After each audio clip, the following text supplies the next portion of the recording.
All right, guys, we're live. The Utah Jazz are healthy, and they look like they're back. Let's talk about the Jazz. Let's talk about the Pelicans. It's the Hoops Nerd postgame show.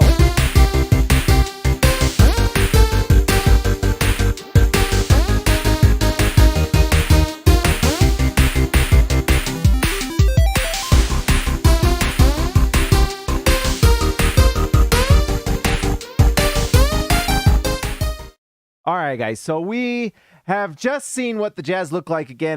Tonight was a good reminder of what the Utah Jazz are when they're healthy. Before we talk about the Jazz, though, let's talk about the New Orleans Pelicans. Story of the New Orleans Pelicans is Zion Williamson. He is absolutely a monster. What was that? That was a weird gasp. That's the effect that Zion has. He draws gasps from mere mortals like me.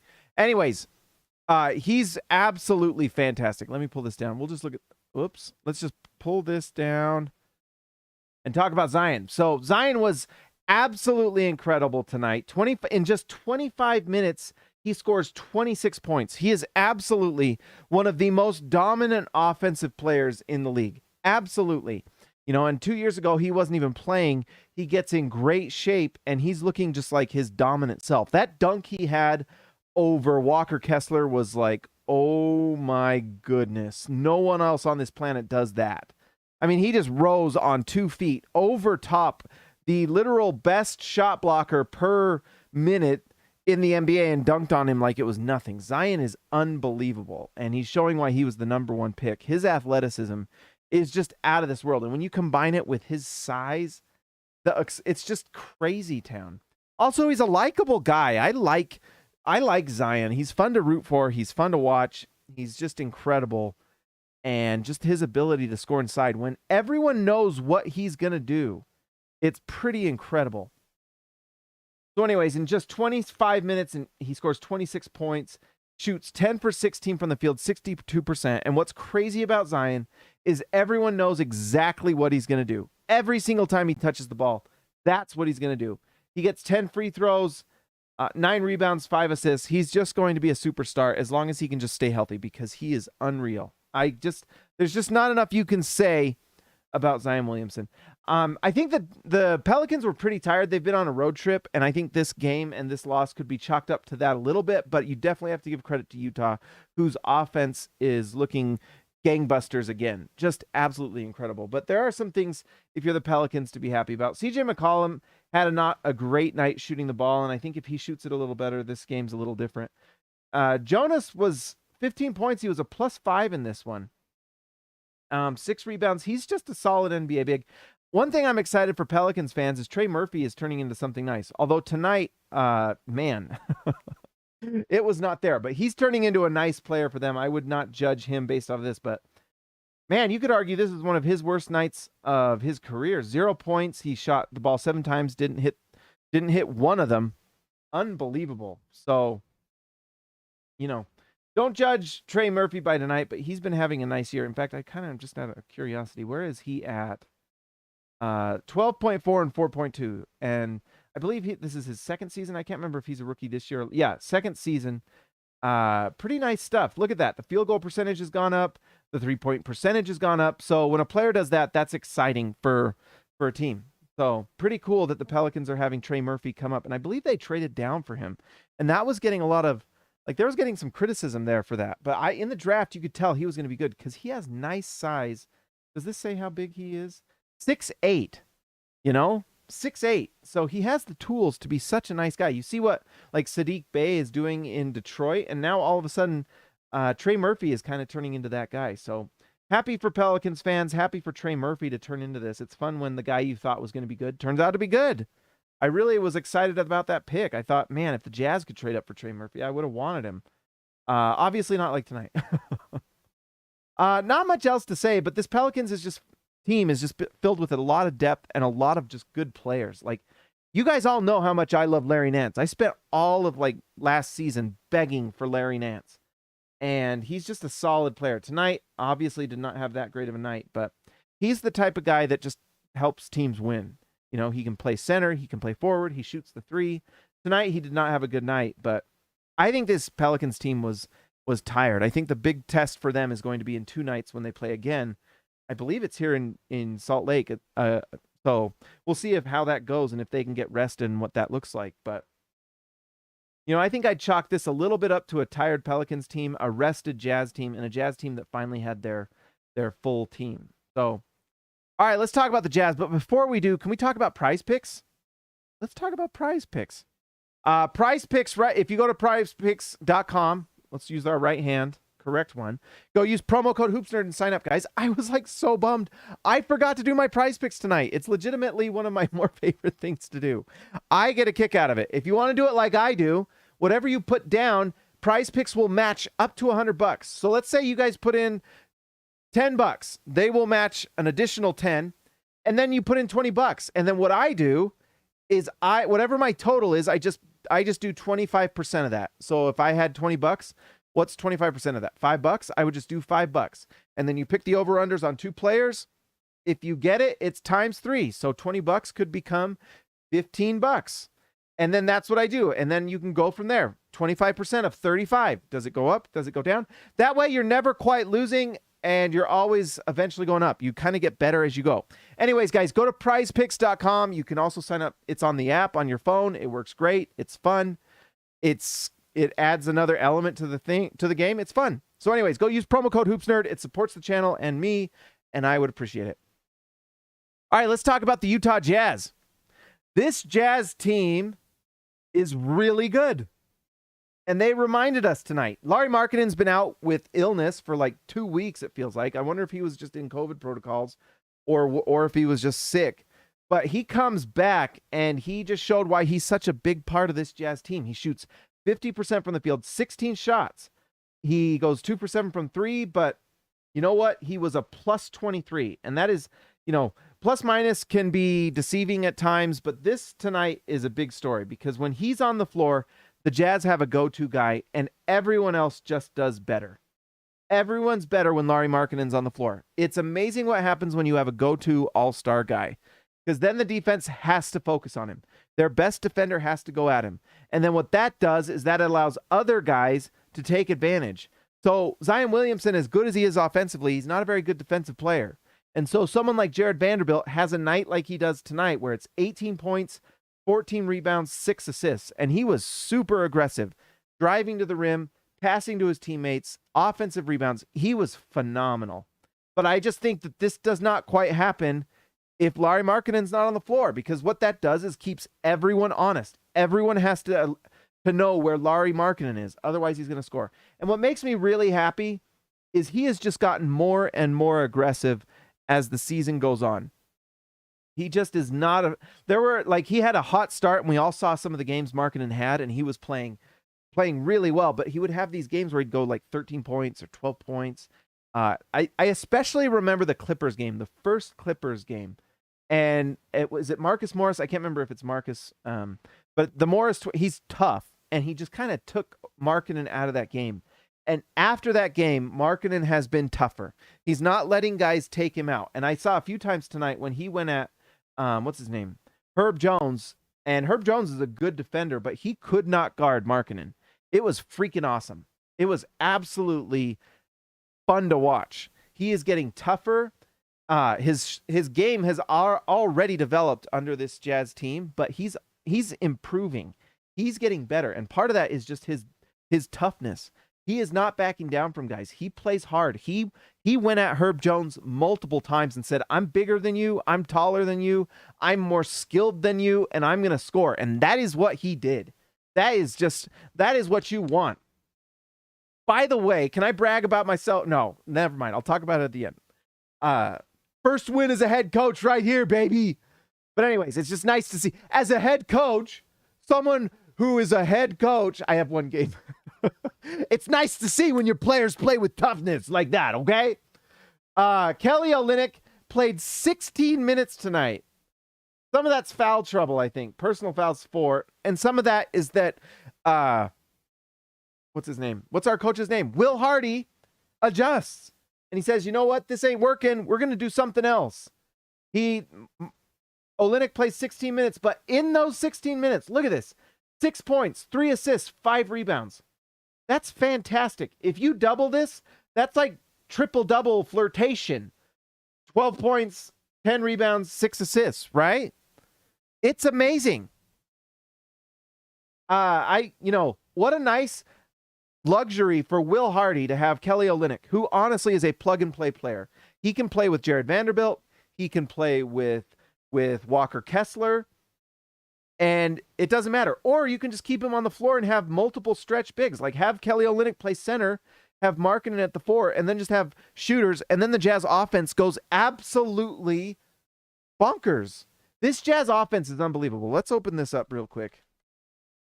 I want to look at... Oh, not standings. Well, actually, just out of curiosity, where do the Jazz stand right now? Number 8. So the Jazz move up to 8. They're in the playoff picture, but they're in the play-in right now. Minnesota, did they lose again? Oh, no. Minnesota doesn't play tomorrow either. Ooh, I want them to lose so bad. Okay. On Utah, I'll start. Okay.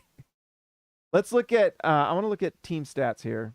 And I'm just curious where the Jazz stand offensively. Because one thing that's exciting about what happened with the Jazz after Mike Conley and Markkanen left is that the offense did not drop off. Look at this. Oh, no. For a second, I scared myself. Look at this. Number 3, Utah Jazz. And this is up to date. So the Jazz are just 3 points behind the Boston Celtics, who are having a historic season.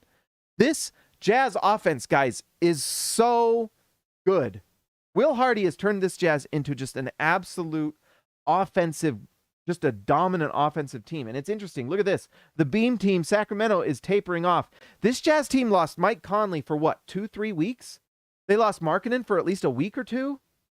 They had Colin Sexton out now. They have guys like Nickeil Alexander-Walker, who, by the way, we'll talk about him a little bit, just carrying the torch. It's absolutely such a fun defensive team. And look at this. You've got a +2 net rating. So the Jazz defense has not been great, but actually I'm curious. Where are we sitting at defensively? Look at this, 24. Okay.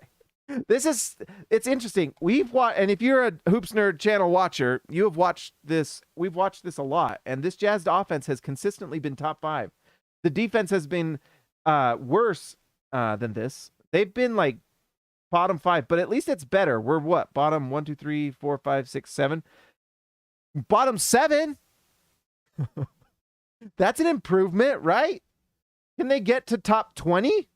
Maybe. I don't know. I don't know if it's ever going to go up that much because there's just a struggle there. Utah is playing Kelly Olynyk, who we've seen not have great inside defense. For as good as Vanderbilt was tonight, it's not been as dominant inside as you would like. And then Lauri Markkanen is not an elite rim protector either. So the Jazz have a lot of switching going on. They're doing a lot of, they're creating a lot of turnover. Actually, let's look at that. Turnover percentage, what are they doing here? Okay, look at this. This is interesting. Okay, we're just going, just freelancing here, but the Jazz, oh, this is on offense. Oh, now look at this. Well, let's just see why the Jazz offense is so good. Assist percentage, the Jazz are top 10. Assist to turnover ratio, I haven't even looked at this. That's one way the Jazz can improve, actually. I want to defensive dashboard. Let's look at this. No. Sorry, guys. I'm kind of...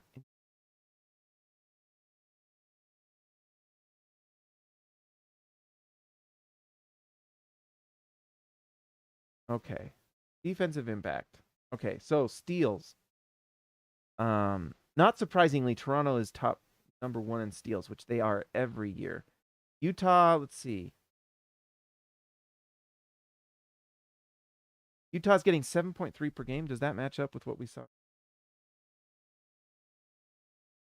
What did we get steal-wise, guys? 4 steals. Okay, interesting. I was thinking maybe they're creating steals, but they're not. Okay, well, that's out. Blocks. Not a lot, except for Walker Kessler. Let's see. Pretty much Walker Kessler is providing all our block shots. That's part of why the defense is struggling. Defensive rebounds. This is where Utah's been struggling as well. Look at this. Yep. Bottom 10 in defensive rebounding. Anyways, sorry, that's boring. I don't know. Maybe that was good. Maybe you guys like that. Oh, it looks like viewers went up, so maybe it was, I don't know. But anyways, I don't even know where I was going with that. All I know is that this Jazz team has stayed top 3 to top 5, and mostly top 3 on offense, even when they lost Mike Conley, even when they lost Markkanen. This team knows how to score, and part of that is right here, Kelly Olynyk. Now, we're starting to see Walker Kessler, who's turning into a really nice player, like a really, really nice player. He's starting to play more minutes. Look at this, 23 minutes for Kessler. These are minutes that are eating out of Kelly Olynyk's minutes. You know, pretty exciting stuff to see what Walker Kessler is becoming. And he had some nice moments tonight. One thing that's nice about Kessler is that he is someone you can give the ball inside, and he found a way. Like tonight, he had a couple offensive rebounds. Look at this, 6 offensive rebounds for Walker Kessler. Holy smokes. He has great hands, and if he misses the shot, he's great at getting his own rebound and making it. We didn't see a lot of that from our center from the past, but just fantastic hands from Walker Kessler, who tonight had 16 rebounds. Holy smokes. 11 points, 16 rebounds. He was a +9. He did see his life pass before his eyes when Zion dunked on him. But Kessler is turning into a really nice player. What's interesting is, can they continue to keep up that offensive rating as he plays more? And they might. It's just a stylistic thing. When Kelly Olynyk is on the floor, the Jazz can play 5 out. And Will Hardy is just such a good coach, guys. This team knows how to play 5 out. They play great. And that's part of what's helping them score, is they create easy buckets. One of the best things, the best shot is the easy shot, right? Or the efficient shot. The best shot, the easy shot is what? The dunk or the layup, right? Dunks and layups. Those are the easy shots. Or offensive putbacks. They're crashing the boards. So that's one of the things the Jazz are doing, is they are spreading it out. They are taking the easy shots. They're going to the rim, and then they're crashing those boards. Look at this, 6 offensive rebounds, 8 offensive rebounds for Jared Vanderbilt. This is bonkers. This is why they're getting top 3 offense, guys. They are just crashing the boards, and for a team that doesn't have a dominant kind of inside presence, I guess you could argue Walker Kessler is a really good rim protector already as a rookie. He'll just get better. But they are just, on offensive glass, they are just creating points. It's fantastic. And that's part of what's keeping that offense afloat. So whether it's Mike Conley, Colin Sexton, Jordan Clarkson, or whoever, they are going to do these things and score points. So this offense just scores.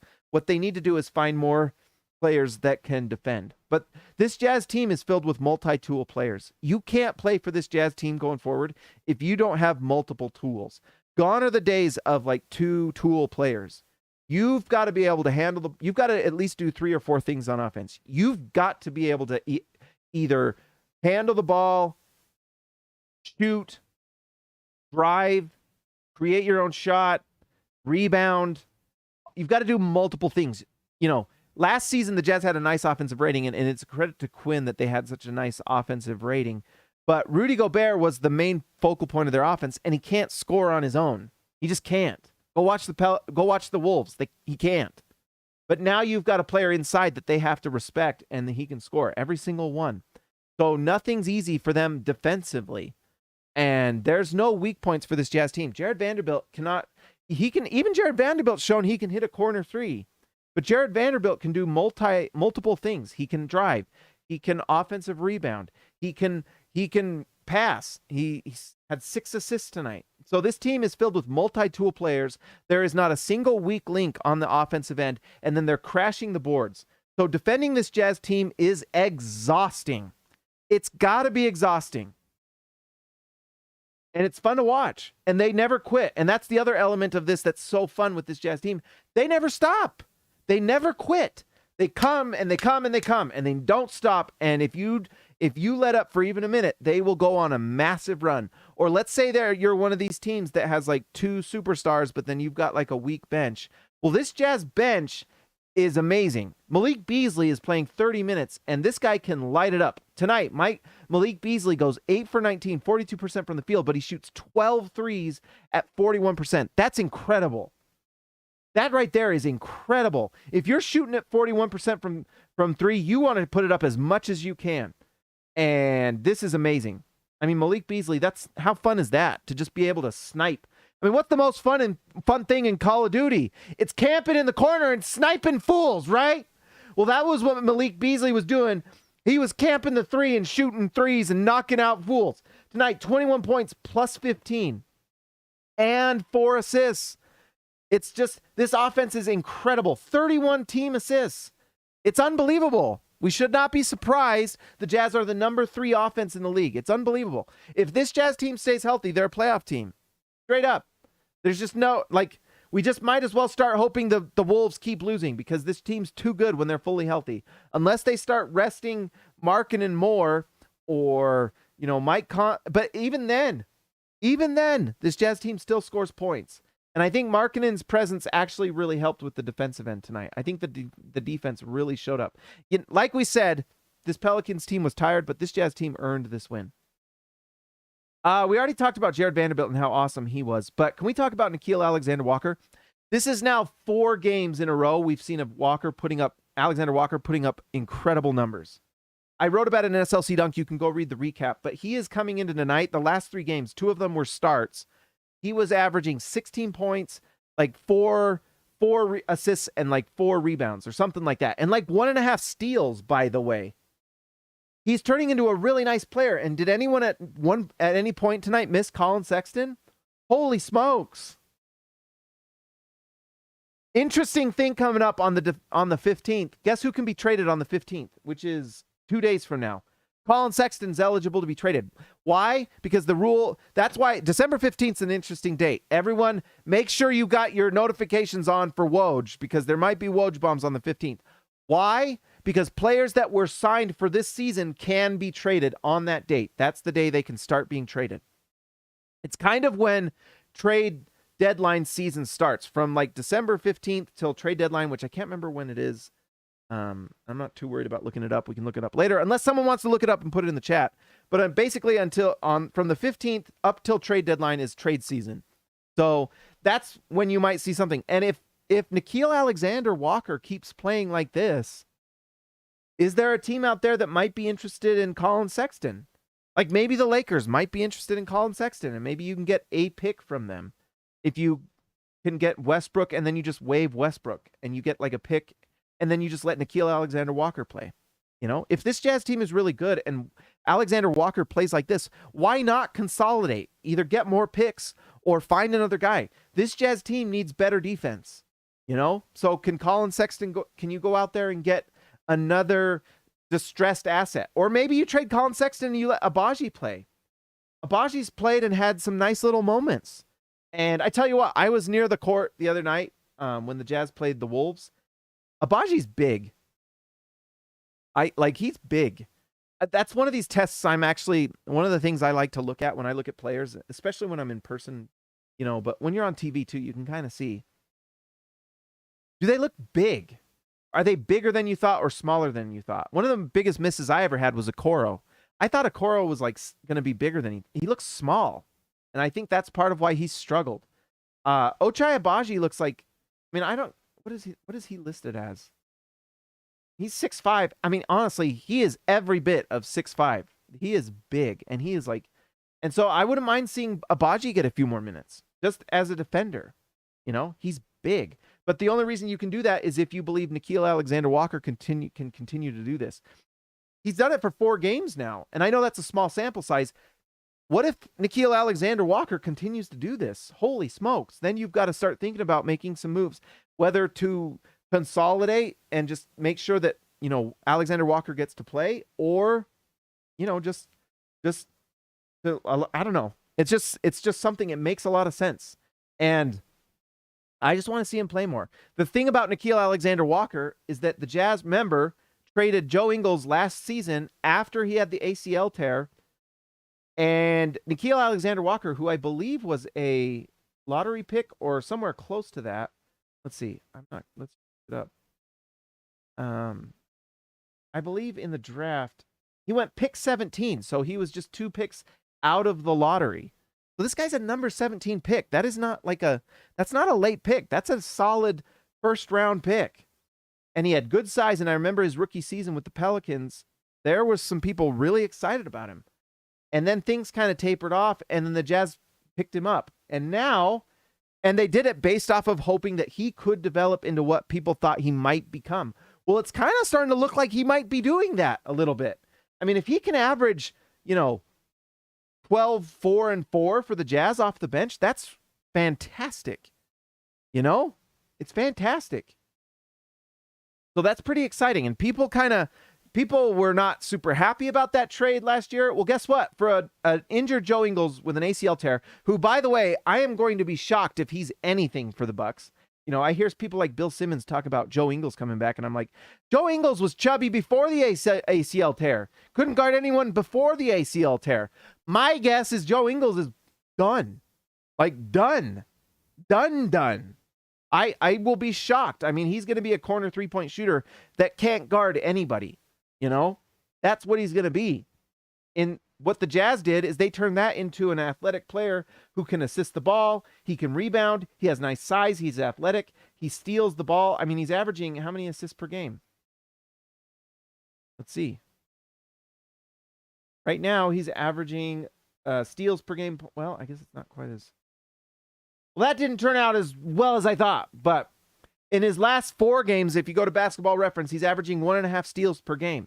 So he's, I hope that this just isn't a tear. I hope this is like reality, because we've seen a lot of flashes for Alexander-Walker. Can those flashes become a constant beam of light? That's what we want. And if it does, it really changes things for this Jazz team. It's exciting to see. Really fun. Talen Horton-Tucker did not play tonight. And I just, you know what? I don't know if Talen Horton-Tucker makes you better right now. He's struggling. So... And then obviously we'd all like to see Abaji play, but who's he going to replace? Well, Alexander Walker's playing great. Malik Beasley's a lights-out shooter. And obviously you're not replacing like Jordan Clarkson, who had a bad night offensively tonight, and the Jazz still rocked it. So, yeah, I think that's everything, guys. That's everything. So if you're new here, make sure you like and subscribe to the channel. If you want, join the channel. Support the channel by becoming a member. It really does help. It helps support the channel. And now... You know what time it is. Time to give a shout out to our All-Stars. Guys, I just wanted to also say, you guys are incredible. I was so tired the other night. I have had a rough month, and I'm feeling back. I'm feeling rejuvenated. I'm ready for the rest of this season. I'm sorry we did not have a post game for the last loss for the Jazz, but, sometimes that happens. But anyways, let's give a shout out to our All-Stars, guys. Case, I forgot to do the PrizePicks tonight. I forgot. I was bummed. I was easy over with Zion. Easy. Although I probably would have lost on the Jazz. Who knows? All right, let's give a shout out to Built Ford Tough, Alexander Tufts, Ryan Perry, the legend, Jared Chanderville, Shan Therick, Jorge Arrizaga, mi amigo de abajo, Baby Elliott Madsen, Jordan the Goat Best Roll, Just Buckets JB, Zap Watts. Guys, Zach just put up his pick watch on SLC Dunk. Go read it. It's great. He's going to be doing that all season. Go to SLC Dunk. Read Pick Watch from Zach Watts. Just a stud on this team. Total Game Domination, TGD. Christian House Money the Haas. Tyson Price, The Price is Right. X marks the spot for Zintas. Joshua Hansen, the Danish Destroyer. Ezekiel Rice, Seabay, the man from down under. Austin R. Grant, editor extraordinaire. Donald Schooley, schooling all of us. DW to CB, Darren Williams to Carlos Boozer. Patrick Kaguba, the connoisseur. Thank you, Patrick, once again. Robert, Hall of Fame. Guys, thank you again for supporting the channel. This is fantastic. This was a lot of fun to watch, and I'm sure everyone else enjoyed watching. It was fantastic. This Jazz team is really good. It's like if you expect them to lose, they're not gonna make you happy a lot. They just win, Oh, let's do our Tank-a-thon. Okay, let's see where we're at. Utah just dropped out of the lottery. Pain. But look, we still got this pick from Minnesota, so let's just hope that Minnesota keeps losing. Let's do our lottery sim of the night. All of you. Let's see. Whoa, it's going long. Oh, 12 for Jazz. Let's see. So the Jazz get the number 12 pick. Let's look at the mock draft and who we get. Number 12, Jarris Walker, freshman, 6'8", 220 pounds, playing for Houston. Let's look him up on Google. Does he have that killer instinct? Does he have muscles? Yes, he does. Yes, he does. You're looking at the future wing lockdown defender for the Utah Jazz. All right, guys. Like and subscribe to the channel. Go to PrizePicks, use promo code HoopsNerd, and sign up. It supports the channel, like I said, and I would appreciate it. I will talk to you guys next time.